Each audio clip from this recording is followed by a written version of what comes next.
بسم الله الرحمن الرحيم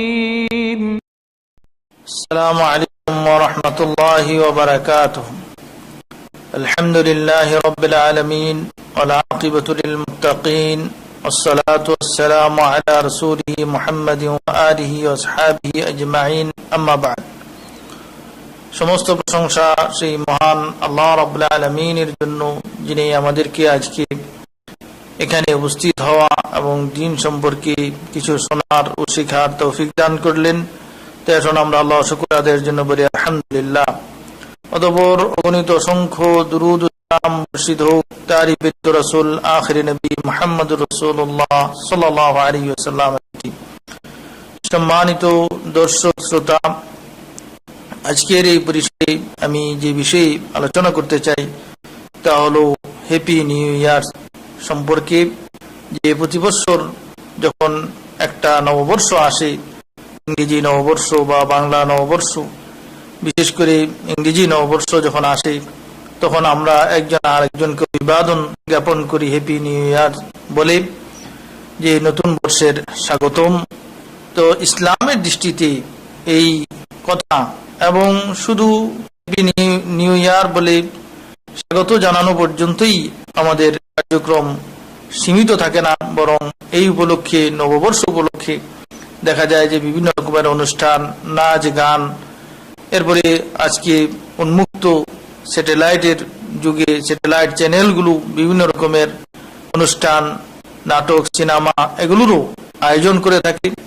এবং মুসলমানরা দেখা যায় যে তাদের ইমানের দুর্বলতার কারণে এই সমস্ত অনুষ্ঠানে অংশগ্রহণ করতেছে এবং ঘন্টার পর ঘন্টা টিভির পর্দার সামনে সপরিবারে বসে বসে এই সমস্ত অনুষ্ঠান উপভোগ করছে।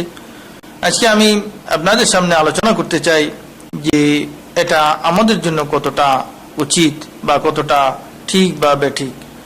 মূলত প্রতিটি বৎসর, প্রতিটি মাস, প্রতিটি দিন, প্রতিটি সপ্তাহ সবই আল্লাহর পক্ষ থেকে সুনির্ধারিত। কোরআনে কারীমের সূরা তাওবার 36 নম্বর আয়াতে আল্লাহ রাব্বুল আলামিন ইরশাদ করেছেন, আউযু বিল্লাহি মিনাশ শাইতানির রাজীম, বিসমিল্লাহির রহমানির রহিম, ইন্না ইদ্দাতাশ শুহুরি ইনদাল্লাহি 12 শাহরান ফি কিতাবিল্লাহ। যে আল্লাহর কিতাবে মাসসমূহের গণনা হলো 12 মাস, আর সেটা ওই দিন থেকে যেদিন আল্লাহ আকাশ এবং জমিন সৃষ্টি করেছেন। তাহলে আজকে যে 12 মাস আমরা হিসাব করি, বৎসর 12 মাসে এক বৎসর, সেটা আরবিতে বা ইংরেজিতে বা বাংলায়, এই 12টি মাস বা এই বৎসরের যে সীমা, এটা মূলত আল্লাহর পক্ষ থেকে সুনির্ধারিত, সুনির্দিষ্ট। আজকে আপনি যেভাবেই হিসাব করেন বৎসর, সেটা বাংলায় হোক, আরবিতে হোক, ইংরেজিতে হোক বা অন্য কোনো ভাষায় হোক, সব ক্ষেত্রেই দেখা যাচ্ছে যে 12 মাসে এক বৎসর। কোনো জাতি, কোনো সম্প্রদায়, কোনো সভ্যতা, কোনো কালচার এটাকে পরিবর্তন করতে পারে নাই যে কেউ 12 মাসের জায়গায় 11 মাস বা 10 মাস এটা করা কারো পক্ষেই সম্ভব হয় নাই। কেন? যে এটা মানুষের করা নয়, বরং আল্লাহর পক্ষ থেকে সুনির্ধারিত। তাহলে এটা শুধু আল্লাহর পক্ষ থেকে শুধু এই 12 মাসই নয়, বরং সবকিছুই আল্লাহ মানুষের জন্য সুনির্ধারিত, সুনির্দিষ্ট করে রেখেছেন।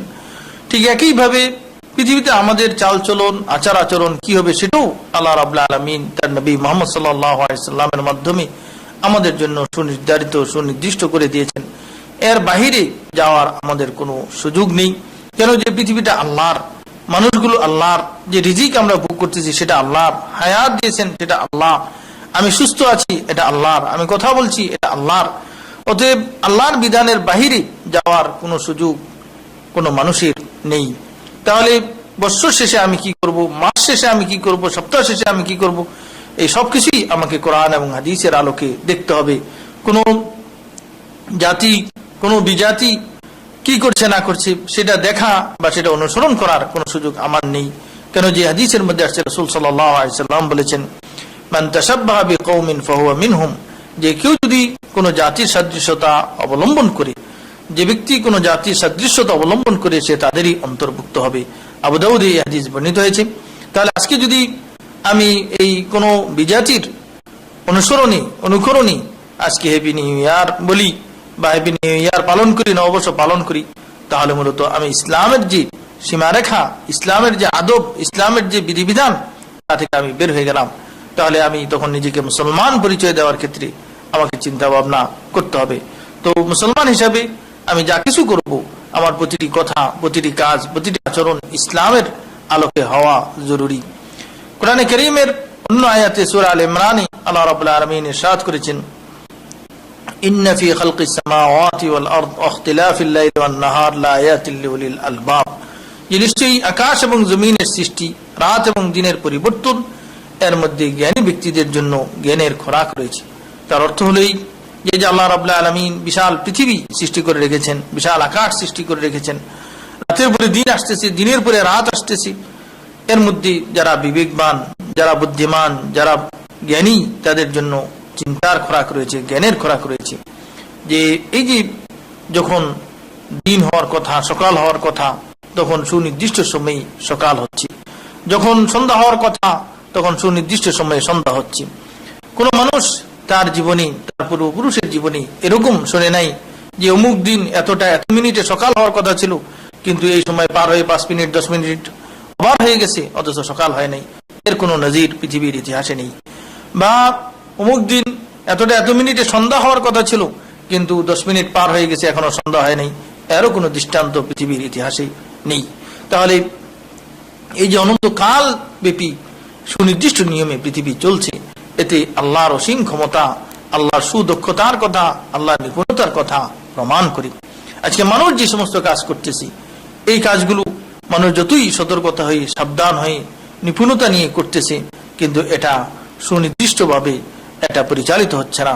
আজকে আপনি যদি বাসের সময়ের কথা ধরেন, ট্রেনের সময়ের কথা ধরেন, লঞ্চের সময়ের কথা ধরেন, বরং আধুনিক যোগাযোগ মাধ্যম, সবচেয়ে দ্রুত যে প্লেনের যোগাযোগ মাধ্যম, সেখানেও এখন দেখা যাচ্ছে যে আপনার শিডিউল পরিবর্তন হচ্ছে। আপনাকে টিকিট কাটার সময় যে শিডিউল দেওয়া হচ্ছে, এটাকে ঠিক রাখা অনেক ক্ষেত্রেই সম্ভব হচ্ছে না। তাহলে এগুলো প্রমাণ করে যে এটি মানুষের কাজ, এগুলো মানুষের কাজ। আর মানুষ যেহেতু সীমিত জ্ঞান নিয়ে এগুলো করতেছে, এর জন্য তাকে সুদক্ষ, সুনিপুণ ভাবে এগুলো পরিচালনা করা কোনোভাবেই সম্ভব নয়।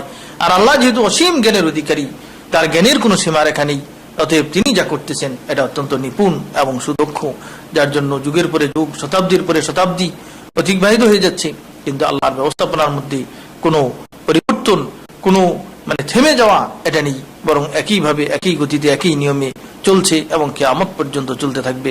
এটা আল্লাহর নিপুণতা, তার অসীম ক্ষমতা, তার দক্ষতার কথা প্রমাণ করে মানুষকে এগুলো নিয়ে চিন্তা ভাবনা করা উচিত। আর এই যে সময়টা, রাতের পরে দিন, দিনের পরে রাত, একটা বৎসরের পরে আরেকটা বৎসর পার হচ্ছে, এতে করে মূলত আমরা যদিও আজকে এটাকে একটা আনন্দের মুহূর্ত মনে করি, একটু খুশি উদযাপনের মুহূর্ত মনে করি, বা একটু আনন্দ ফুর্তি করার মুহূর্ত মনে করি, কিন্তু মূলত এটা আনন্দের সময় নয়, এটা খুশির সময় নয়, বরং প্রতিটা দিন যখন শেষ হয়ে যাচ্ছে, প্রতিটা রাত যখন শেষ হয়ে যাচ্ছে, তখন আমাকে আপনাকে আল্লাহর পক্ষ থেকে এই বার্তা দেওয়া হচ্ছে যে তোমাকে যে সময় দিয়ে, যে হায়াত দিয়ে পৃথিবীতে পাঠানো হয়েছিল, সেখান থেকে একটা দিন শেষ হয়ে গেল, একটা রাত শেষ হয়ে গেল, একটা মাস শেষ হয়ে গেল, একটা বৎসর শেষ হয়ে গেল। অতএব আমাকে সতর্ক হওয়া, আমাকে সজাগ হওয়া যে আমি মৃত্যুর দিকে অগ্রসর হচ্ছি। অতএব আমার আমল নিয়ে, আমার পরকাল নিয়ে আমাকে চিন্তা ভাবনা করার উপযুক্ত সময় প্রতিটি সকাল, প্রতিটি সন্ধ্যা, প্রতিটি নববর্ষ যদি আমি আমার এই আমল নিয়ে চিন্তা ভাবনা করি যে গত একদিনে, গত এক রাতে, গত এক মাসে, গত এক বছরে আমি কি করলাম, এবং যে ভালো কাজগুলো আমার দ্বারা সম্পন্ন হয়েছে, এগুলোর জন্য আমি আল্লাহর কৃতজ্ঞতা প্রকাশ করি, শুকরিয়া আদায় করি। আবার আমার ইচ্ছায় বা অনিচ্ছায় যে মন্দ কাজগুলো হয়েছে, অন্যায় কাজগুলো হয়েছে, গুনার কাজগুলো হয়েছে, সেগুলোর জন্য যদি আমি আল্লাহর নিকটে তওবা করি, ক্ষমা চাই, মাফ চাই, তাহলে মূলত আমি প্রতিটি সকাল সন্ধ্যার মাধ্যমে উপকৃত হতে পারলাম, প্রতিটি নববর্ষের মাধ্যমে আমি উপকৃত হতে পারলাম। কেন যে আমি আমার অন্যায়গুলোর জন্য, আমার পাপগুলোর জন্য আল্লাহর নিকটে ক্ষমা চেয়ে আমি আমার রাস্তাটাকে পরিষ্কার করে রেখেছি। আবার নতুন দিনের শুরুতে, নতুন মাসের শুরুতে, নতুন বছরের শুরুতে আমি যদি প্রস্তুত হয়ে চলি যে গতকালের চেয়ে, গত মাসের চেয়ে, গত বছরের চেয়ে এই মাসে, আজকে, এই বছরে আমি আমার নেকির পরিমাণ বৃদ্ধি করতে চাই, আমি আমার সওয়াবের পরিমাণ বৃদ্ধি করতে চাই, আমার গুনার পরিমাণ আমি কমাতে চাই, তাহলে মূলত আমরা সঠিক পন্থা অবলম্বন করতে পারবো। আমাদের আমল সংশোধন হবে এবং পরকালের রাস্তা আমাদের জন্য সুগম হবে। পক্ষান্তরে আমরা যদি এগুলোকে আনন্দের মুহূর্ত মনে করি এবং নাচ গানে আমরা যদি বেশি বেড়াই তাহলে মূলত সারা বছরই কিছু না কিছু গুনার কাজ হয়েছে, পাপের কাজ হয়েছে। বছরের শেষ মুহূর্তে এসে আবার আমি এই পরিমাণকে আরো বৃদ্ধি করে দিলাম, এটা অন্যায়ের উপরই আরেকটা অন্যায়। তো এই জন্য আমাদের এই বিষয়ে সতর্ক হওয়া, সাবধান হওয়া এটা জরুরি। এই জন্য হাদিসের মধ্যে আসছে যে যখন সকাল হবে তুমি একথা মনে করবে না যে সন্ধ্যা পর্যন্ত তুমি বেঁচে থাকবে, আবার যখন সন্ধ্যা হবে তখন তুমি একথা মনে করবে না যে সকাল পর্যন্ত তুমি বেঁচে থাকবে। যে কোনো মুহূর্তেই মানুষের মৃত্যু হয়ে যেতে পারে। তাহলে আমাকে সবসময় মৃত্যুর কথা স্মরণ করা এবং তার জন্য প্রস্তুতি নেওয়া এটাই উপযুক্ত কাজ। তা না করে নববর্ষের নামে আমি যদি আনুষ্ঠানিকতা, বিভিন্ন রকমের খাবার দাবার, তারপরে নাচ গান, তারপরে একজন আরেকজনকে হ্যাপি নিউ ইয়ার বলা, এটার মাধ্যমে মূলত আমাদের দুনিয়া এবং আখিরাত কোনো দিকেই আমরা উপকৃত হতে পারবো না। কোনো কোনো ক্ষেত্রে হয়তো কেউ দুনিয়ার দিক থেকে সামান্য লাভবান হতে পারে, কিন্তু এটা ক্ষণিকের লাভ, এর দ্বারা তার পরকালে কোনো কাজ হবে না বা এটা চিরস্থায়ী কিছু হবে না।